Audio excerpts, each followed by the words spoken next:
Nagsagawa ng Tariktik Friendly Dance Parade at Dance Competition ang mga kinatuan mula sa iba't ibang barangay nitong araw ng March 17. Bahagi ito ng taunang pagdiriwang ng kapistahan at founding anniversary ng Bayan ng Pulilio. Layo ng pagdiriwang na maipakita ang pagpapahalaga sa nanganganib ng maubos na ibon na tariktik, pagpapahalaga sa kalikasan at pagresirba sa kultura ng mga taga-Pulilio. Sa isinasagawang festival na nagumpisa noong March 15 na magtatapos sa March 20 kasabay ng 391st founding anniversary ng Pulilio, sa kauna-unahang pagkakataon ay lumahok sa Tariktik Friendly Dance Parade at Competition ang mga taga-barangay Balisin.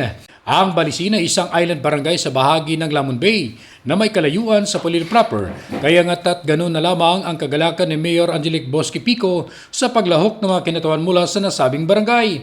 Sa Tariktik Dance Competition, tinanghal na Grand Champion ng Barangay Bislian na nakakuha ng premyong 30,000 pesos. Nasungkit din nila ang Best Costume na premyong 10,000 pesos. First placer naman ang Barangay Poblacion at second placer ang Barangay Libo. Meron ding karera ng bangka bilang pagkilala at pagpapalaga sa kakayahan ng mga mangingisda ng bayan ng Pulilio sa iba't ibang kategorya. Di sagwan na natapos sa umaga at meron ding karera para sa bangkang di gasolina at di krodo. Samantala, pagsapit ng gabi ng Martes, merong basketball exhibition game na tinatampukan ng mga artistang manlalaro na padala ni Quezon Governor Dr. Helen Tan na nakalaban naman ng mga lokal na manlalaro ng nasabing bayan. Sa entrada at pagpasok pa lamang ng mga celebrity player ay hindi na magkamayaw ang mga manonood.